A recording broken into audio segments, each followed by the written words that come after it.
With so many podcasts out there, shows can get lost in the shuffle. That's why we implore you to check out Too Many Captains. You can find us at amoviepodcast.com. 5 unique takes on Hollywood movies and culture. Find us on Twitter at It's a Film Podcast. Check our intellectual deep dives into theatrical films. Find us on Instagram at Too Many Captains Productions. Unique takes on soundtracks. Find us on Facebook at facebook.com/Too Many Captains Productions. Find us at amoviepodcast.com on Spotify, Apple Podcasts, and Google Play. And now, here comes a new episode of Collateral Cinema. I'm Bo Maddox. And I'm Ashley Chancellor. And this is the anniversary episode of Collateral Cinema.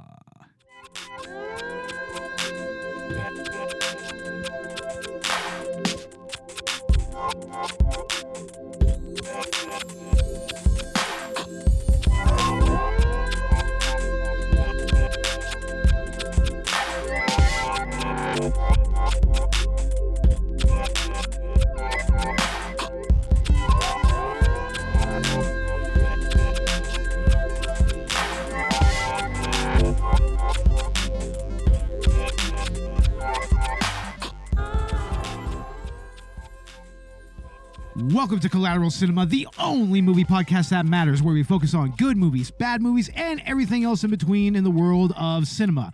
We're podcasting straight from somewhere in South Texas. And yes, my friends, it's our Miike-versary episode. Miike-versary. And we are a 420 friendly podcast.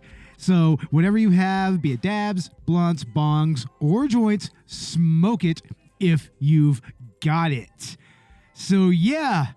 We've been doing this for a little while now, haven't we, Ash? Yeah, I guess this is the season 5. Season 5, yeah. So this is our 4th anniversary. It should be about fourth or 5th anniversary, give or take. You know, I mean, technically, I guess you could say 5th because the original pilot episode, Audition, it's true. That was recorded in 2017. So if you really want to split hairs here, we could say that we're like 5 years old.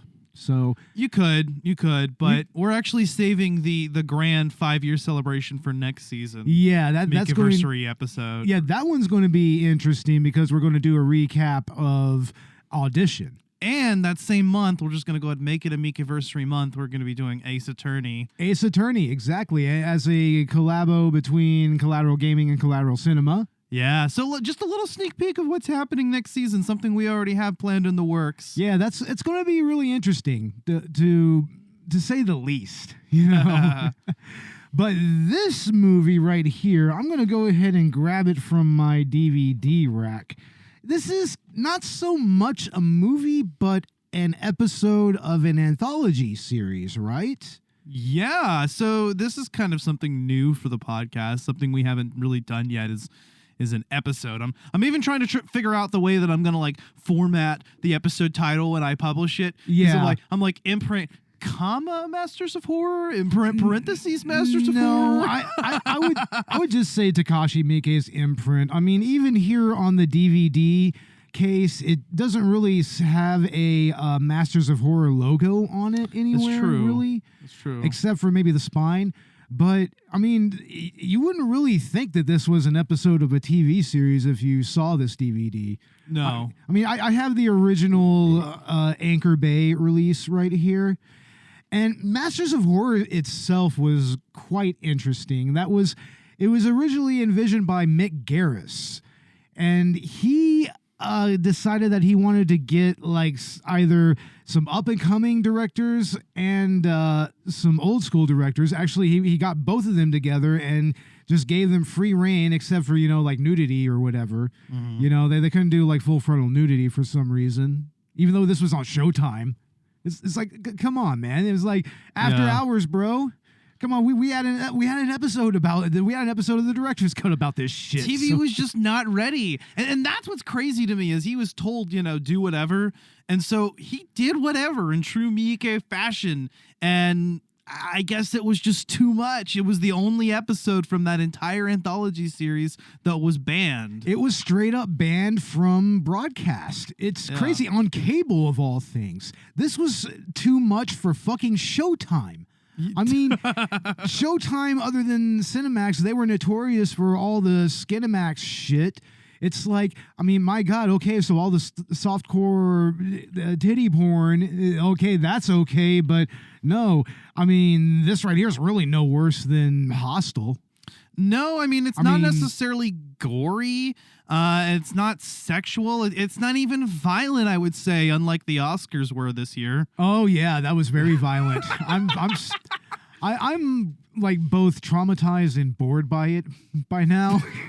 It's a weird mixture of both. So, I mean, I don't know. Maybe that's the most we can say about There's it. a website, how fast can you smack Chris.com or something to that effect. No, really? It's hilarious. You could actually fucking like smack Chris and you can do it in freedom units or glorious metric. Oh, wow. I mean, the fucking internet, I swear to God, Slapchris.com, that's what it is. No, are you really going to slap Chris? We're going to do it in freedom units. We're going to do it in freedom units? All right. Yeah. Oh, no. See? Yeah, I'm watching a demonstration of this fucking website now. It's like, goddamn it, how do we go from Imprint, Takashi Miike, to fucking Will Smith and Chris Rock? How the fuck, man? Okay, I knew it I had to slip it in there. Yeah, I guess so.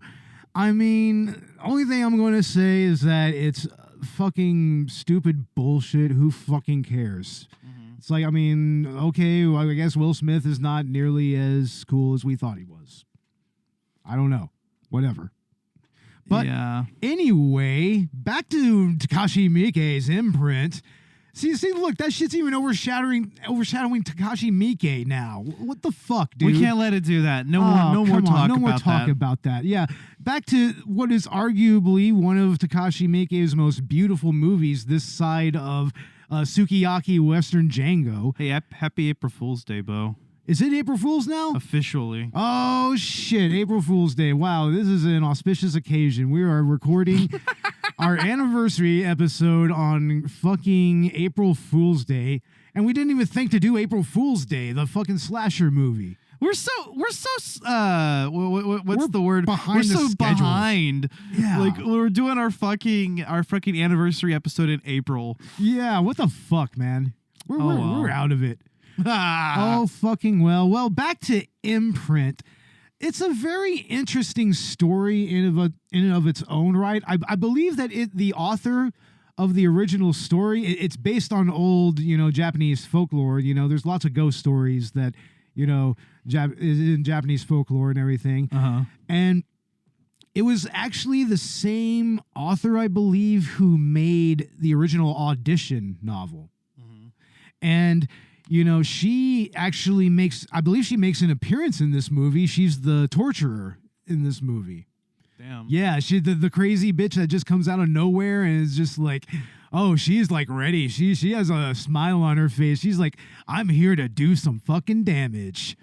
That's true. Yeah, we'll get to the full torture scenes here in a little bit. But that's what I was going to say. This movie's not necessarily very sexual or graphic or well, it is graphic, but it's not like gory, it's not like violent, it's the torture. And I honestly, that kind of gets me more than anything else. Again, we'll get into it later, but I'm more squeamish about that than I am about, most of the shit that we cover. And then it's that, and then also just the disturbing subject matter. Well, you see my DVD shelf right here. I have some shit right here that is some shit right here, dude, when it comes to fucked up movies. And so the torture scenes in here to me are they're actually very subdued in a way, Yeah, but we also have aborted fetuses, and you know what? Fuck them kids. Fuck them kids, man. Yeah, I'm a member of the Democratic Party. I have my adrenochrome from the aborted fetuses. I have it right here on my shelf. It's in a vial. Nice. I got it for voting for Hillary Clinton. It was a very, very auspicious occasion in its own right. Yeah. No kidding.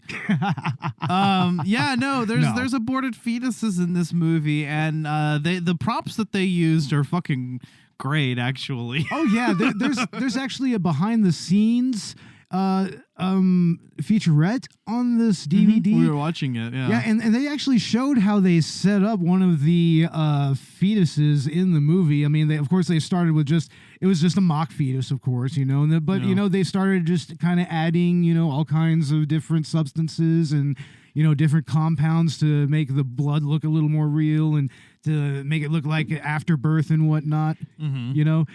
And that was actually really, really cool on the visual effects side of things, you know. Yeah. And especially, but what really got to me was what was going on a lot in the background of this movie.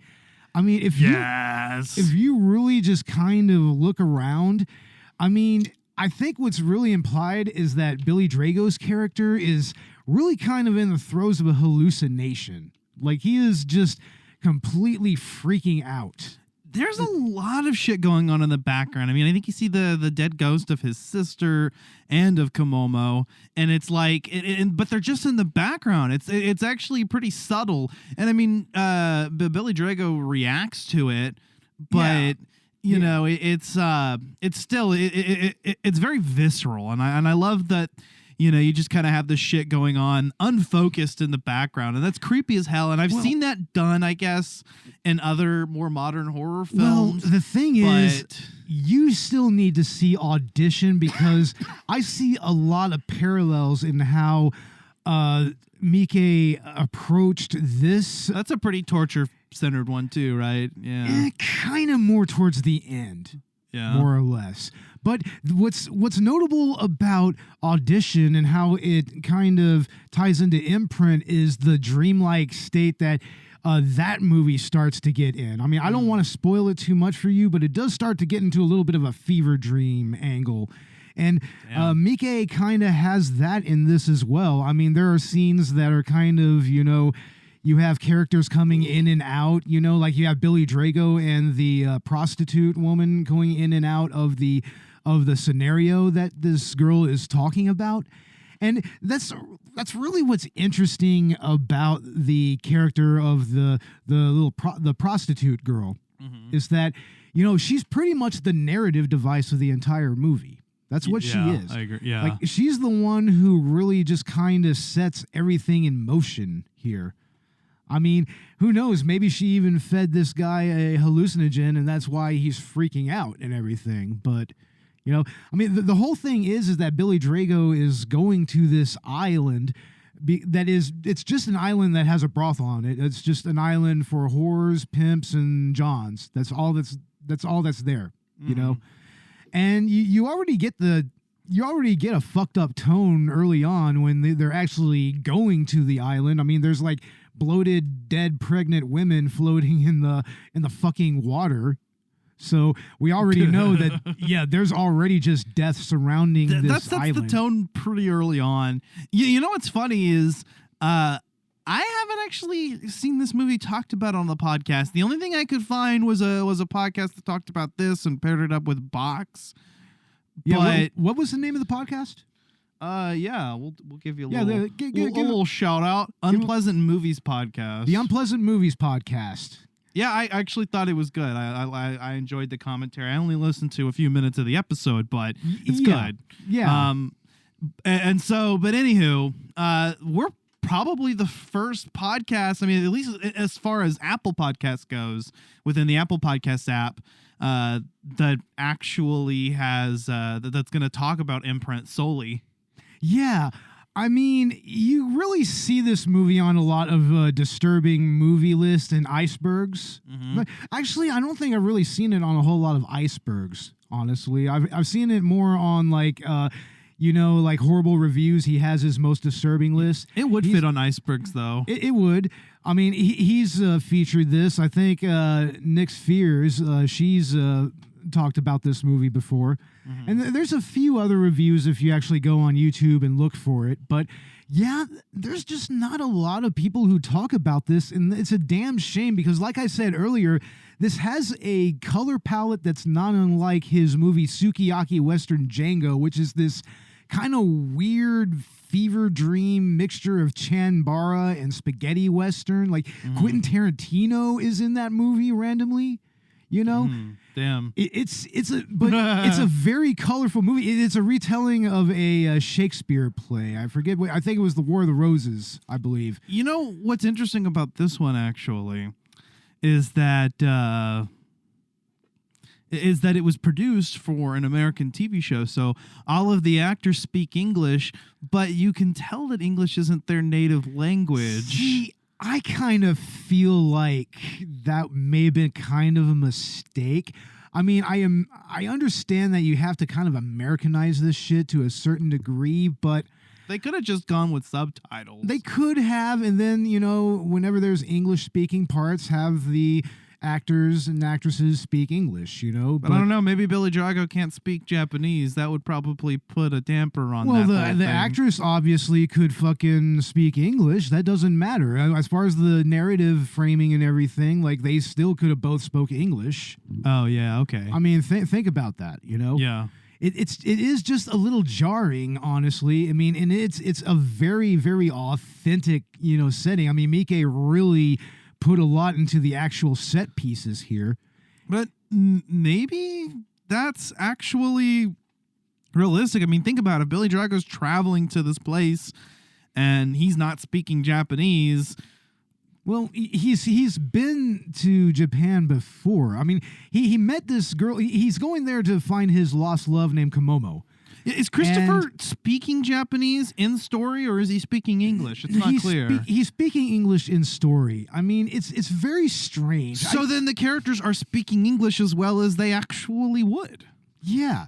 Maybe it's intentional. It is no, it's definitely intentional. I'm just saying that I feel like there should have been certain scenes where there were mostly the Japanese actresses. Mm-hmm. They could have spoke Japanese just fine, and I think that it would have actually kind of translated a little better if they would have just went with subtitles. I mean, at least from an acting standpoint, like, it would have been more natural, I feel. It would have been natural for Miike-san, and it would have been natural for the actresses as well. Like in any scene where they're not speaking to Christopher, Yeah. they'd be speaking Japanese. That actually makes a lot of sense. That probably would have been better. I mean, in a way, you could say that the prostitute girl, she, as a narrative device, she's actually kind of there more for the American audience than for anything. Like, maybe you could say that, that's kind of like a Miike trying to, translate his words to an English audience, Billy Drago being the English audience. Yeah. Maybe you can kind of see it like that a little bit. I guess that's why he's there. It seems like he wanted to use this location and these actors, not even necessarily these specific actors, but people, that fit the roles. And so maybe that's what the whole thing is. And that, in that sense, that's why he had Billy Drago play the protagonist as the translation. But like you said, maybe it would have just been better if those were done in Japanese. Yeah, I feel like it would have led to maybe a more natural flow to the story, because, I mean, it kind of feels like, because, you have this intrinsically Japanese director, trying to make this English language film. I feel that there was a lot that was kind of sort of lost in the mix there a little bit. Yeah, it's like you can't understand the full Chadness of Takashi Miike. Oh, he is a total Chad. Motherfucker has made hundreds and hundreds of movies. He is a giga Chad of cinema. But then again, we've watched all of Takashi Miike movies in dub. Yeah, of course. But I've watched quite a few of them in its original Japanese. Like Audition is best viewed in its original Japanese, honestly. Okay. But, on the other hand, I do like the cheesiness of the Ichi the Killer dub, since it's all British people. It's just so jarring, but there it kind of works in a weird way, Yeah. But here it's just, I don't know. I feel like maybe they should have given Miike the leeway to go with it with different languages, because that's also kind of a trademark of his work. He is known for having different languages in his movies, and as a thematic element, to kind of make his movies kind of speak to multiple people, So it's not like that would have been out of his bailiwick. Right. And that's what to me kind of breaks it down a little bit. You know, I still think this is a good film. You know, it's not one of Miike's greatest works, but it's one of his most interesting ones. I agree. You know, it definitely stands out. Like if you're a fan of Miike films, like, you know, this is one that this is one that you have to watch. This is a must see. And the man's done almost 100 or over 100 films, and he's done films ranging different genres. I mean, if you look at his filmography right now, there's a lot of kids movies that he's making nowadays. I guess he's just kind of going into a different phase of his career now. I mean, and he's made like anime and manga adaptations. I mean, he made Yatterman, for fuck's sake. He made a live action version of that. Personally, I think that they fucked up not giving him Shoujo Tsubaki. They made a live action version of Midori Shoujo Tsubaki. I don't think that it's made by Miike-sama, but 188 credits on IMDb. That's amazing. It's like I hope he can get to 200 movies, man. Like, so 111 director credits specifically. Wow. Man, yeah. Jesus. Yeah. Yeah. So my man's has done over 100 films, and yeah, he's been all over the place. We've talked about that on previous Miike episodes. Oh, yeah, definitely. I mean, horror and torture stuff, I mean, that's just scratching the surface of his work. It's kind of interesting that's mostly what we've done so far. Seems like, yeah. Well, that's because I wanted to get the really disturbing ones that everybody really knows about out of the way first, you know? Yeah, true. You know, everybody knows about that, but the sooner we get those out of the way, the sooner we can get to his more obscure works, of which I do have quite a few of. Yeah. You know? Yeah. Stuff that, you know, maybe some that are a little more well-known, like I have Crow Zero, and I also have the first Dead or Alive. Which is, he did a crazy-ass Yakuza movie there. And that movie is fucking insane. I mean, the last episode we did was that Visitor Q? Was that last season, or was that the season before? It was Gozu. Oh, that's right. Gozu was the last one we did. Yeah, Gozu was the last one we did, and that was like his most, you know, fever dreamish movie. And I mean, that movie is his most Lynchian work. Visitor Q is the one that broke Dakota. Oh, yes, it was. We will always bring that up. We broke Dakota with Visitor Q. If it wasn't Visitor Q, it was going to be Necromantic, probably. Yeah, that's fair. Apparently, he draws a line at corpse fucking. Oh, my God. We are terrible. Good old-fashioned corpse fucking. Jesus Christ. Yeah, this movie doesn't have any corpse fucking, but that does have torture. It does have, I'm about to describe it in graphic detail, so content warning, trigger warning. Nails driven into the nail beds. Yeah, into fingernails. Into yes. Komomo's nail beds, you know, just and then nails driven up into her gums, prying, keeping her mouth open. Yeah. Now, if anybody has ever had a really, really bad toothache, I mean, you would probably much rather have metal implements shoved in your gums. I mean, I had to go through that. So, okay. Yeah, I mean, I think that that's much more preferable than a rotting jaw, practically.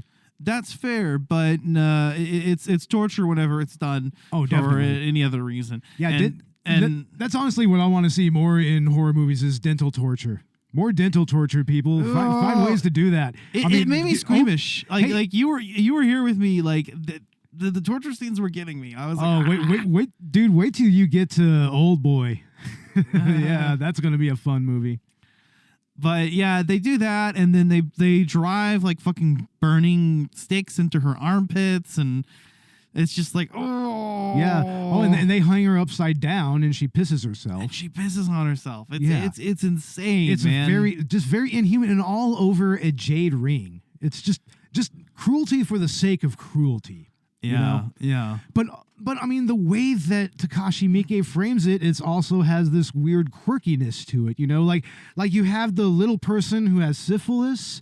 You know, he has half his nose gone. Yeah, and he's like literally picking his nose apart. I know. Yeah, he's literally sitting there like clucking, like like that. And then it just cuts to him every now and again, and then you just see the joy on the torturer's face. Like she is just having a blast doing this. Like she is relishing every moment of it. There's even a moment where her and the main mother of the house, of the brothel or whatever, you know, the mistress of the house. Yeah. Like they're pretty much just kind of sitting there admiring their work a little bit. You're And just like, fuck. That's the part of the story that was consistent in both versions. So in both versions of her tale. Yeah. Yeah, I mean, there's some different versions of this, you know? I mean, the first line of bullshit that the prostitute girl gives is that, you know, she met Komomo. Komomo was the only one that was nice to her. Somebody stole this jade ring from the headmistress of the brothel, and they accused Komomo of it. Komomo is tortured, like brutally, and then in a moment of desperation, she hangs herself. Yeah. So that's the first line of that's the first story that is spun here. So right. Yeah. And then we get into the second version of the story, and her childhood's quite a bit different. She's the product of an incestuous relationship. She was dropped in the river as a child and was left there for a day, survived, so her mom thought, I'll keep her. Her mom wasn't a midwife. Her mom was an abortionist. Now, you see, you're actually going ahead a little bit. There's a story in between there where she kind of spins a more happier and more tragic tale, you know, like. Well, that's in the first version, yeah. No, yeah, that's in the first version. You're right. I thought that there was a second part to this. There is like a second story that she spins somewhere. Well, okay, so what happens is what is it? She goes over the what happened with Komomo part first, and then she goes back and does her childhood. Or something like that. I don't know. And then she tells the truth as to what happened to Komomo, and then she tells the truth of her own backstory. I think that's the order of stories that's brought up here. Exactly. Yeah. What you brought up is the final story. Like we're going out of order here. Yeah, we're going out of order here. Like what is it starts with her it starts with her first tale of what happened to Komomo. Then it goes into her first tale of what happened in her childhood. And then she tells the truth about what happened to Komomo. And then she tells the truth about her childhood. And then you find out the big twist which we'll get to here in a little bit. But yeah, I mean, in the second version of what happened to Komomo, at first she said that, you know, she hung herself, but in the second one she said that she killed her, that she strangled her because she just couldn't stand her beauty or whatever. No, the reason why was because she's obsessed with heaven and hell, and we learned that yeah, that's right. She gets this obsession because she was raised by a priest or something, and was sold to a priest at one point, and that happened in both versions of the story as well. And there's a darker thing that happens there as well. It's implied that the priest molested her as well. Exactly. Heavily so implied. It's fucked up. But you know, she gets this obsession with heaven and hell, and so she thinks that her friend Komomo is going to go to hell because she has a friend who is so evil and has done horrible things and, you know, killed her dad and shit. And so, you know, the real reason why she did it was because she wanted her friend to go to heaven, and so by betraying her, they weren't friends anymore. It's fucked up, but that's her explanation. It's a weird line of reasoning, honestly. It is. It doesn't follow, but you gotta understand is like this chick is fucked up. Yeah, her complete tone shifts at this point, and you realize that this woman's a fucking psychopath. Yeah, you know? she plays the unreliable narrator trope to a T, honestly. Yes. Like almost to a Lynchian degree. And at least a third of the movie is flashback told by her, you know? Yeah, and that's where most of the really fucked up, disturbing things happen, honestly. Yeah. Like, of course, I mean, like, let's get to the abortion scene. It's like, they show straight up old school abortion. Like, I remember first time I saw that, I was watching it with Joseph, who was one of the original members of the show. Like, I was watching that with him, and I was just like, yep, that's an abortion. They just go right up there with...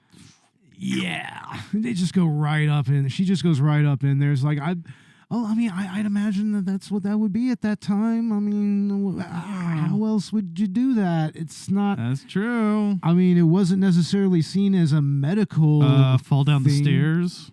Oh, that's messed up. I'm just kidding. Don't do that. Come on. No, now. we live in a country where you don't have to do that. We live in a civilization where Hopefully we still will. Yeah. Yeah.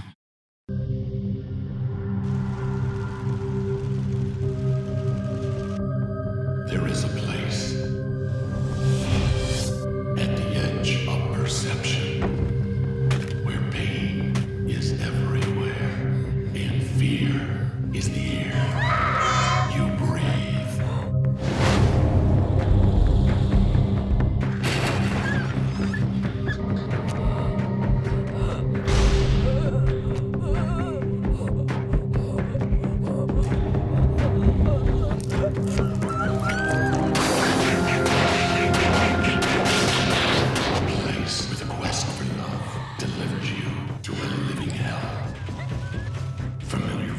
In your head, whisper that death is the only escape.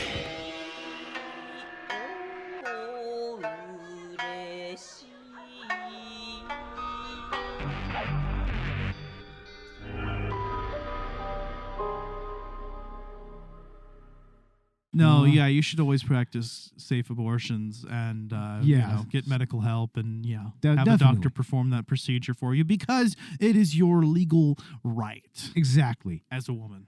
So yeah, we'll get that out of the way.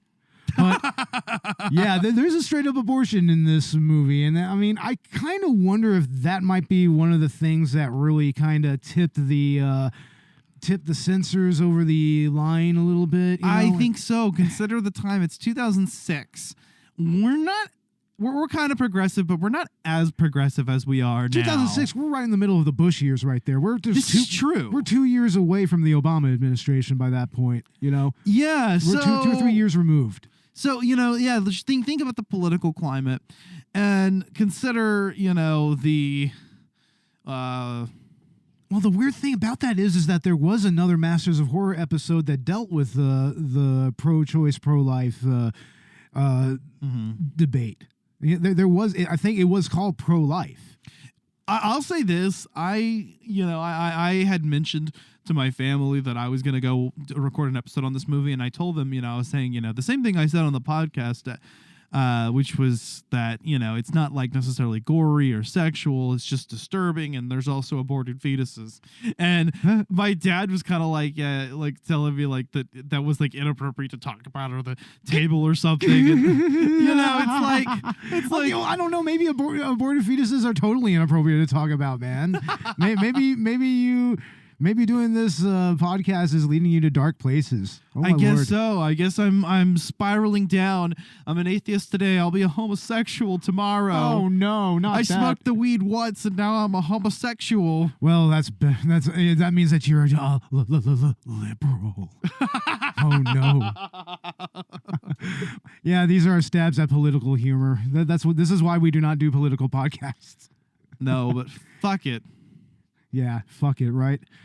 But yeah, I mean, the fetuses are very jarring, and I mean, the interesting thing is that, as the prostitute girl, like she eventually, as she gets older, she helps her mom with the abortions. Mm-hmm. She helps it, and that raises the ire of the local children.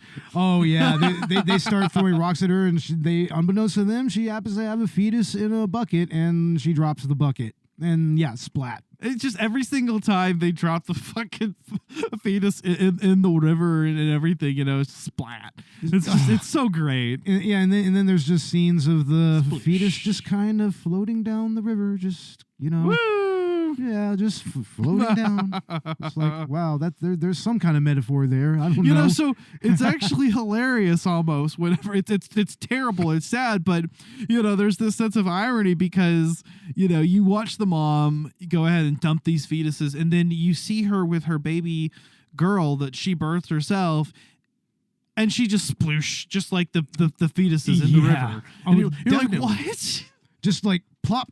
Just like not even thinking twice about it, and of course you find out why. Yeah, I mean that she's an incest child, so it's like and not only an incest child, but of course look at her face; she's deformed. That's true. When they present the story to you the first time that's told to you, we're we're not even told that, this isn't the second version of the story, but we're not even told about the incest shit yet. So, it's kind of presented as what the fuck? She just like dropped her baby. And then you get a little bit of context as to why. And it's like, okay. So it just further demonstrates how unreliable of a narrator she is. Yeah. The unnamed girl that she doesn't have a name. I just call her the prostitute girl.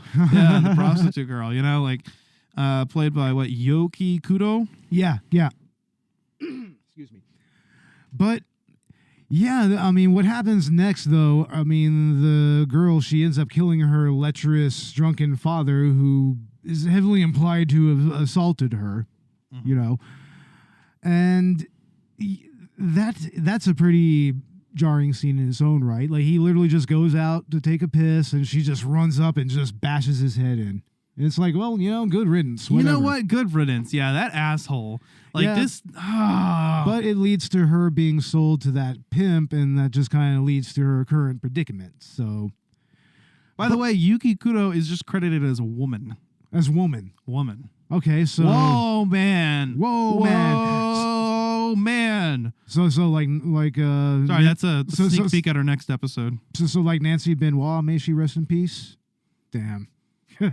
I don't know. But yeah, I mean, then you actually see the reason why she stole the jade ring. That led to Komomo's torture, allegedly. Right. And what you see is this hand start raising out of the side of her head. And it turns out that she's a twin. She has a twin. And it's a hand with little eyes and a mouth. And she spits out the jade ring. And it's like she starts talking like Komomo and everything. And this is where things get hallucinatory. So she is a Futakuchi Onna. Yeah, that's right. She's actually a demon. A folkloric, like, yokai, right? Futakuchi Onna. Yeah, what is Futakuchi Onna? Like, what? It literally means a two-mouthed woman. Oh, wow. It's a yokai. She's a yokai. That's crazy. That's crazy because Takashi Miike has done a kids movie called The Great Yokai War. So he goes into yokai folklore there. Yeah. So he would know a thing or two about that. Man, I wish she was a Funanari Onna. Ooh. That'd be hot. Oh, wow. Jesus Christ. I'm just kidding. I mean, I'm not, but I am. Yeah. Futakuchi Onna. Wow. I'm trying to pronounce it, correctly. Yeah, of course. Forgive us if we're butchering the pronunciation. Oh, no, I have it right now. Yeah. I got it right this time. Oh, okay. But not the first time, maybe. Oh, damn it. But yeah, I mean, that's an interesting turn. And it turns out, in a way, maybe she was kind of inducing him into this weird dreamlike state where he accidentally kills his girlfriend. I mean, I think that's what's meant when he shoots the girl and then she turns into Komomo. But yeah, she does shapeshift there, right? Yeah, she shapeshifts into Komomo, and then Komomo takes a big old chunk of her brains out, and it's like, I waited for you, Christopher. Yeah, that was fucking underhanded as fuck. Oh, seriously, it really was, man. And then she just drops down and dies, and then we end the movie with Billy Drago in Japanese prison, and he sees a fetus in a bucket. He sees a fetus in a bucket of the water or tea or whatever the fuck it is he's supposed to drink. And then he starts slush food. Yeah, and then he starts rocking it, and then you see Komomo and the little sister, which, by the way, it's heavily implied that he assaulted his little sister. It's heavily implied he had something to do with her death. I don't know what the specific implications are. I think that it's implied that he did something unsavory. He was doing something unsavory. It's heavily implied.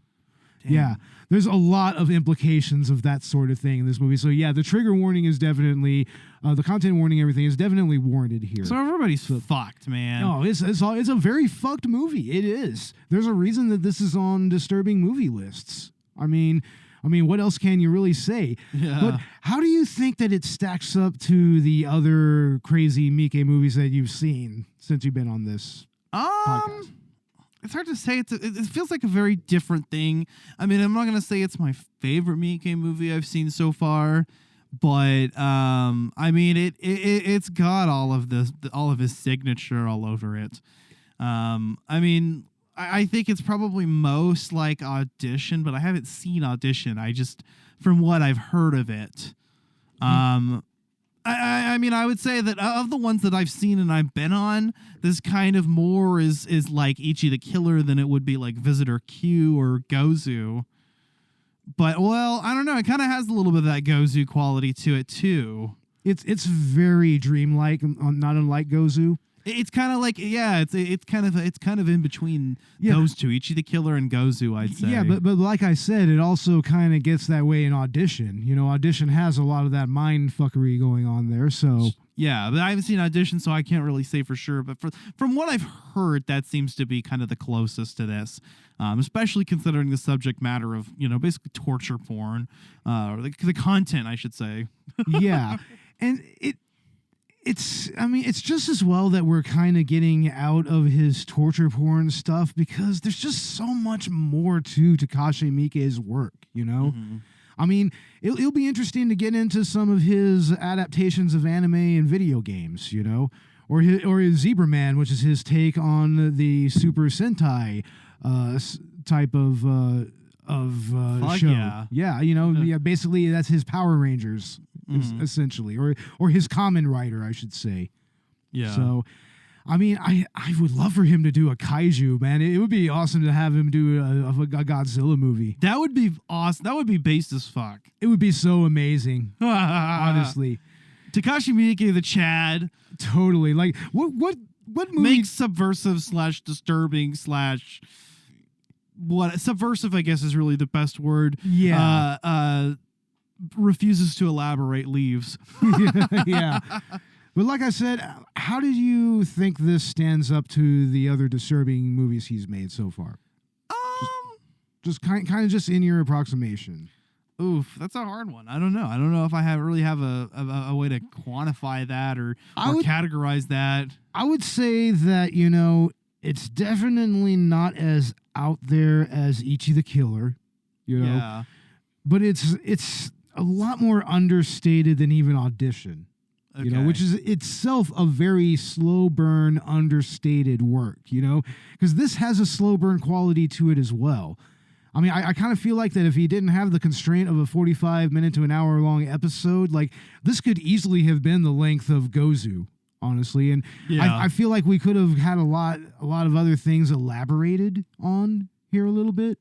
Yeah, it's not very long, so it's kind of like we're almost struggling to even talk about it for. Yeah, it's a very, very super condensed work, but there is a lot to say. It's just you kind of just have to watch it. It's a fever dream thing. You just kind of have to witness it. It's not going to take up very much of your time. Again, you know, I feel like this goes without saying at this point with any of Takashi Miike's more disturbing works, but it's not for everyone. No, it really isn't. I mean, there's some people that might even get a little bored by it, you know, at least until the more, you know, the more notorious scenes, you know? Well, I'm going to say it's not for everyone just based on the content matter. I mean, because like I said, that goes without saying. That goes without saying. But just even Takashi Miike's works in and of themselves, they kind of have this quality to them that, you know, you're either going to really love them or you're just going to not get them.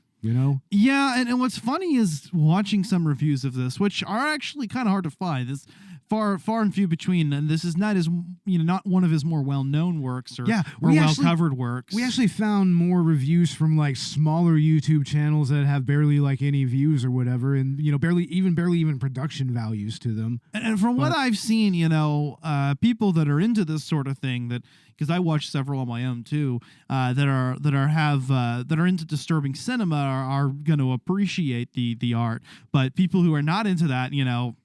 Yeah. It's like there's not a lot to say, and it's like you can't complain about it because it does what it does very well and extremely effectively. It's just maybe that's not your cup of tea, and that's okay. Now, for me, you know, I'm getting into this stuff. I like to see the extremities of cinema. I think it's fascinating. The thing is, this is even still kind of mainstream compared to some of the other stuff I have here, man. Like, Yeah. I mean, I have Where the Dead Go to Die. Like, that movie will. It's not a good movie, but it will fuck with you. It's an interesting movie because Jimmy Screamer Claus, he actually made another movie that is a little less graphic, but just as dark. Mm-hmm. But it's something to look up anyways. But I have stuff like that. But I mean, this right here, this barely, rankles my, disturbometer or whatever. It barely qualifies to me.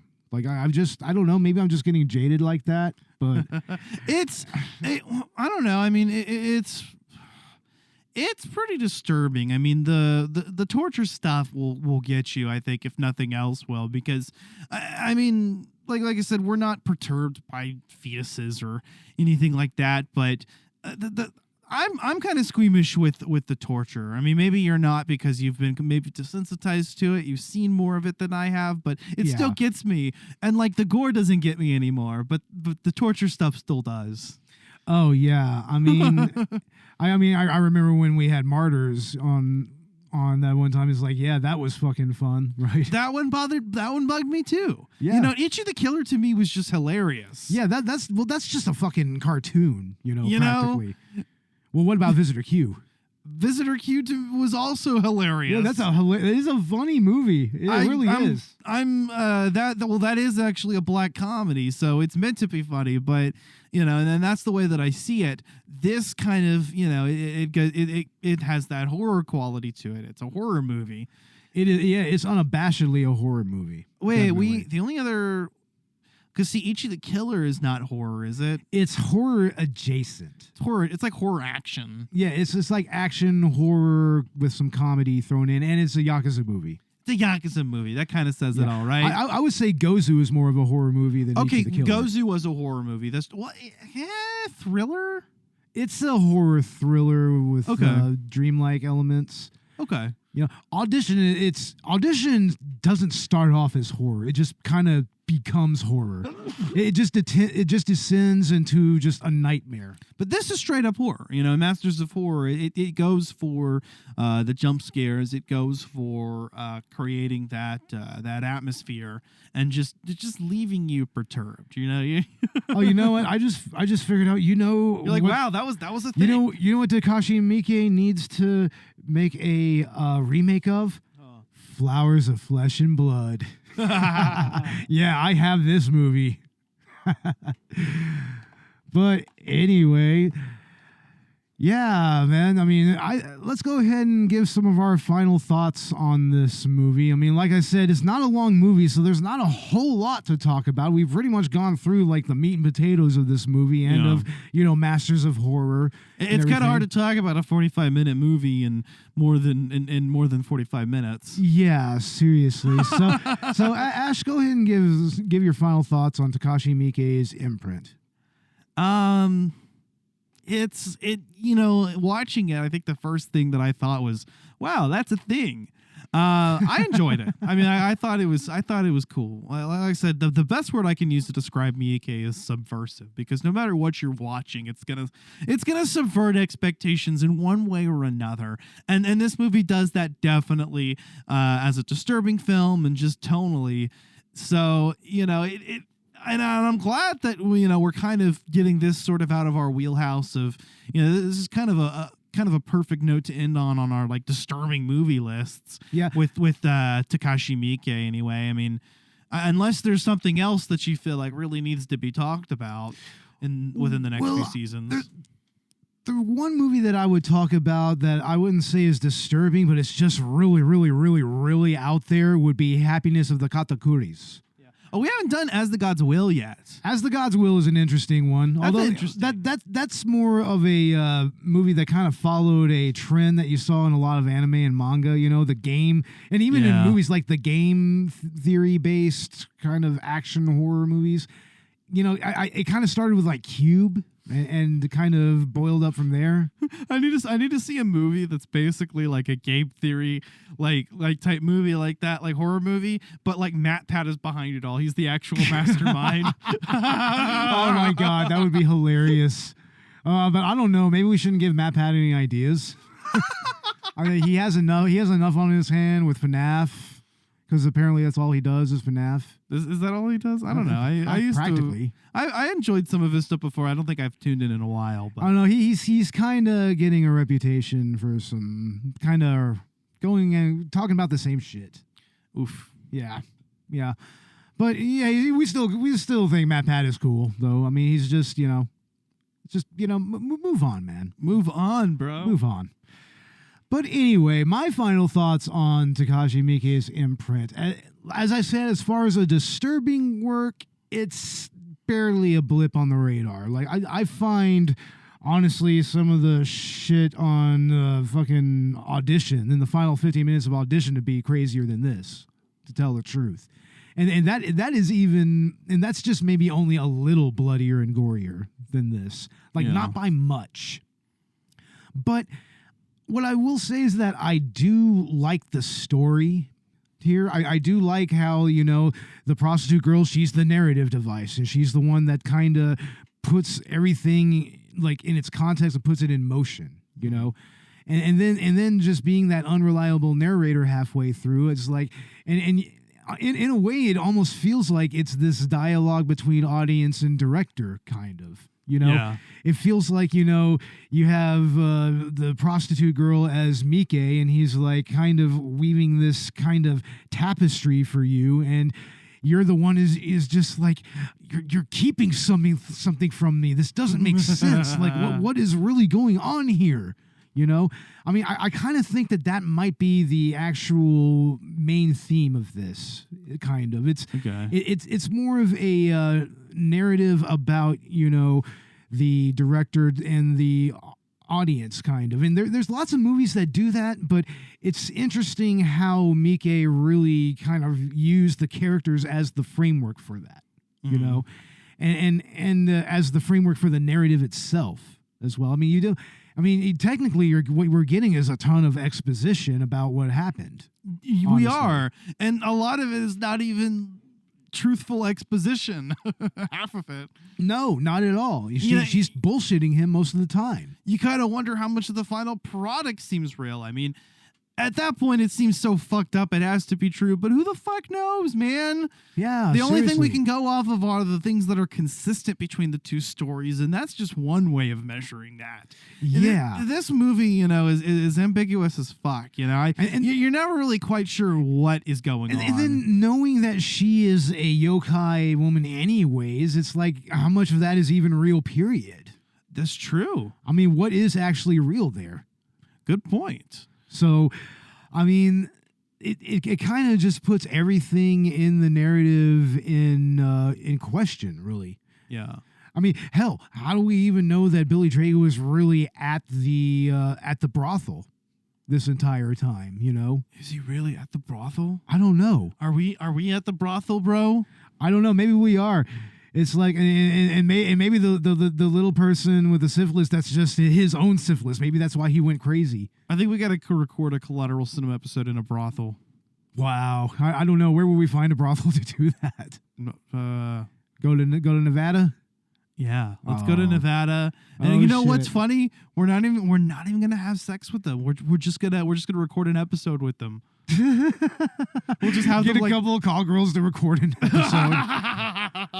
I'm sure Robert will be like, "Fuck that! I'm paying good money here." Shit. I mean, once we've recorded the episode, sure. Oh my God, y'all motherfuckers can have your fun. So yeah. But yeah, I say that, as far as, Miike's extreme works, it's not that big of a deal. But as far as, his as narrative is concerned, I say that it's pretty much almost up there with something like Audition, narratively speaking. And also the visuals they're very striking. You see lots of reds, and then it's kind of juxtaposed with the blue hair of the prostitute girl, And then you have Billy Drago. He's just kind of a figure in black almost. So, I mean, you almost kind of see what roles they're playing just based on what they're dressed as. That's a good point. Yeah, the colors in this movie are something we didn't even really touch on, but just like you mentioned early on, all the prostitutes are in red. What's up with that? Yeah, all the prostitutes are in red, and then besides Homegirl, and she's. And I think that's what really implies the otherworldliness of that character. Is like, I mean, do you really see anyone other than the headmistress, interact with her that much? No. Other than Komomo? No. Maybe she was purposely, showing herself to Komomo and to the headmistress. Yeah, I don't know. Maybe they were the only two that were aware of her. That's a good point. We don't even know. Yeah, we don't even really know anything. So, I mean, in a way, this almost becomes a Gozu level mindfuck. Like I said earlier, if he probably would have had more time, he probably could have constructed something like that with this story easily. See, Gozu also ended up being funny. Yo, it's very funny. That's a comedy in its own This one right. is not funny. No, there's nothing funny about this at all. There's no comedy here.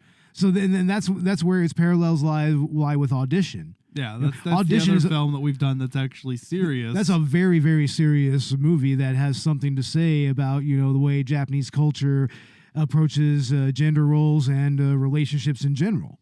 But, and this one is, kind of like that a lot. So I say, it's definitely worth it's worth checking out. If you absolutely need to own it, you can find it very easily. I mean, I think that it's not even that expensive. I maybe spent like $7 on this DVD when I bought it. So I don't know. I don't know if it's that desired right now that it would go up in price, but I mean, just look for it. And also, I mean, you can find it on Tubi for free. It's free on Tubi. Yeah. You can check it out there. So, I mean, definitely check it out. I mean, especially since it was banned. I mean, it has that aura over it. Mm-hmm. So, yeah, I say go for it here. Fuck it yeah. Just, don't expect one of Miike's greatest movies. Just expect a pretty good episode of Masters of Horror done by Takashi Miike. Yeah, even so, like I think it's a must watch out of, Miike's 100+ director credit movies. Yeah.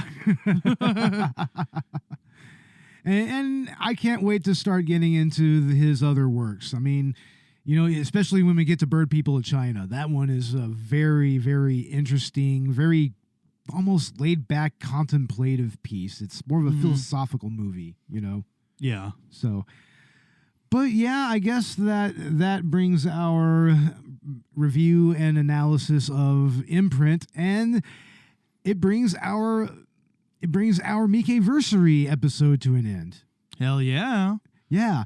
So let's talk a little more about that. We are now well over 5,000 followers on Twitter. We're fast approaching 4,000 followers on Instagram. And we are about to hit 10,000 downloads. 10,000 downloads. Across all platforms. Man. All across all platforms. It's crazy, man. Like, we've been doing this for close to 5 years now. It's like, I mean, yeah, there's some other podcasts that, they probably, got more downloads earlier and everything. But, I feel like we have really fought for every download. I think we have, man. I think that consistently, we've always been about it. We've always gotten our shit out. Sometimes stuff's got delayed, but we've always managed to continue to put content out, and so we want to thank all of everybody who listens to us, because we wouldn't keep going if we weren't noticing, that things are progressing. So we've got you to thank for that, and also we have the podcast and the Podern family to thank for that as well. We are thankful for everyone who has been on the show since we've been on. We are thankful for we're thankful for all the podcasts that follow us on Twitter. Which that's something I've noticed. It's like, I mean, I go looking for podcasts on Twitter. It's like, oh wow, when did they start following us? It's like, I mean, I'm finding stuff like that. So, I mean, definitely follow us on Twitter and follow us on Instagram, and definitely listen to our back catalog. We have a lot of really interesting episodes with lots of different people, honestly. Mhm. Like, yeah, we've had quite a few guest hosts on our podcasts. Yeah, You know? yeah, actually we have. So, yeah, check out our back catalog. Like, I mean, check out our episodes on The Room and Tommy Wiseau and Greg Sestero. Like, we have a lot of content there. You know, our Neil Breen content, you know, we're doing more of that.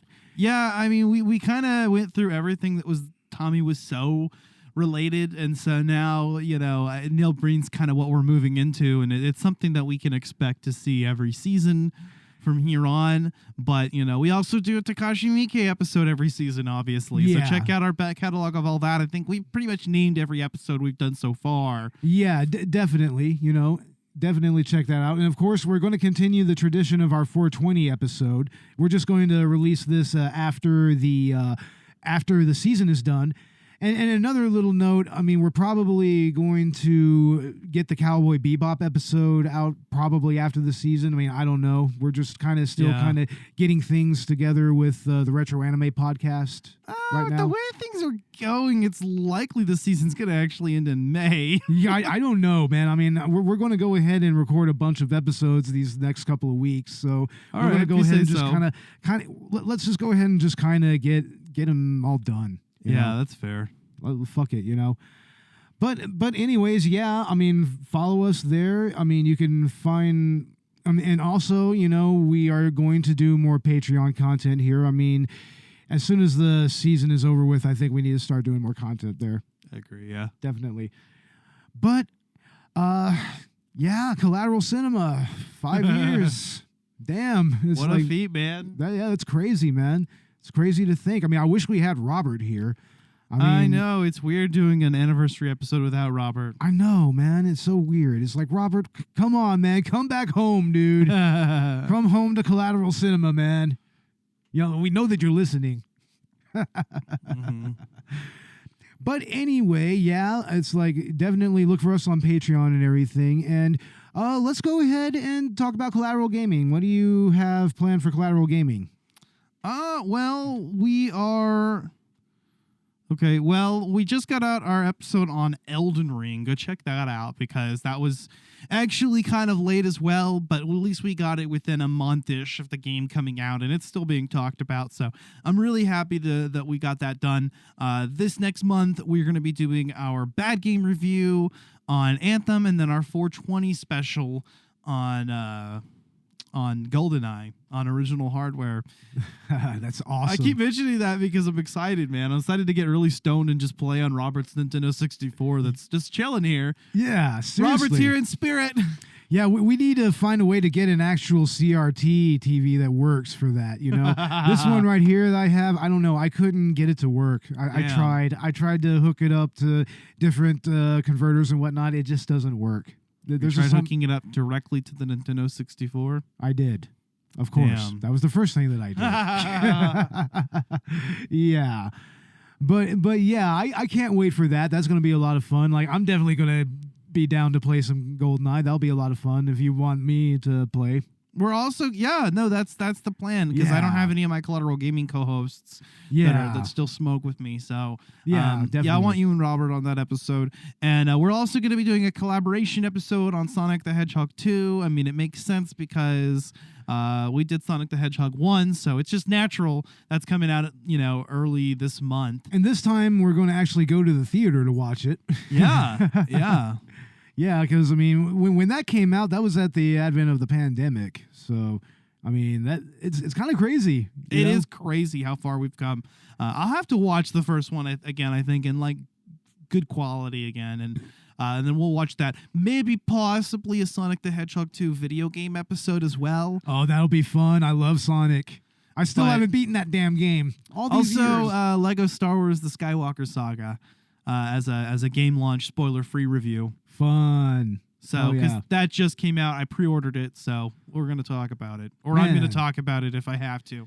Wow, it's crazy. They're getting into the final 3 movies, huh? Damn. It's going to be Skywalker Saga? Covers all 9 movies. Oh, it's going to go through all 9 movies, huh? Yeah, so they redid Oh. all the levels from the ground up for all of the previous. It's a brand new game no covering all way. 9 movies. That's why it's the Skywalker Saga. I want to play that. That sounds like a lot of fun, man. Yeah, I've got Hell it. yeah.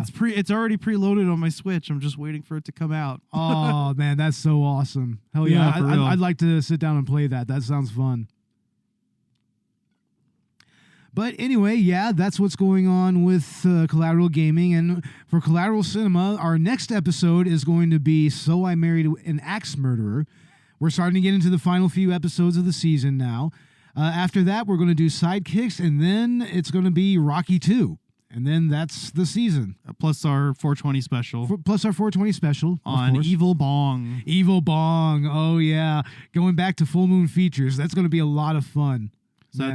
420 special, that's going to be coming out this month on 420. Yeah, I believe that we should be having somebody joining us for that episode, I believe. Okay. Yeah, I think maybe St. Paul Filmcast and our friend Megan, who was on the... she was on the Princess Bride episode, right? Yeah, she's going to be on our So I Married an Axe Murderer So I Married an episode. Axe Murderer, yeah. Yeah, I'm really excited to have her on there. Yeah, definitely.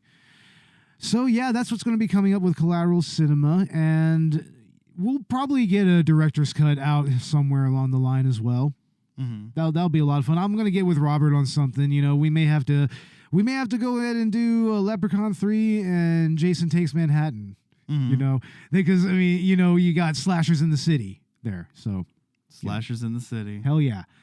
So anyway, you can find Collateral Cinema and Collateral Gaming on Spotify, on YouTube. We're on Apple Podcasts. We're on Google. We're on pretty much anywhere you can get your podcasts. iHeartRadio, Chill Lover Radio, all those places and everything. And like I said earlier, you can find us on Facebook, Instagram, and Twitter. Check us out there. And same with Collateral Gaming, right? Right. All of the above. Yep, and of course we mentioned Patreon earlier. So yeah, check us out there. We got $1 and $5 levels there, and full-length commentaries. Fuck yeah. Yeah, and if you want some free examples of those commentaries, check out some of our Director's Cut commentaries. We've done Ninja Scroll, we've done Demon City Shinjuku, we've done Second Glance. I think we need to do The Pretender next. That's going to be a lot of fun. Hell yeah. Yeah. So, I mean, I guess we don't have anything else to add. Like maybe, you know, Texas Sundown, of course. We're going to get back to filming that very soon. Yeah, we'll just wait for Robert to... Yeah, wait for Robert to kind I of... can't. I won't. I don't want to. We love you, Robert, man. It's like, come back to the show, Robert. Come back to the show. But yeah, thank you once again for these last 5 years of podcasting. We love you all. Thank you for listening to Collateral Cinema. We'll see you at 10,000 downloads. See y'all later, and glory to Ukraine. Slav Ukraina. Hell yeah.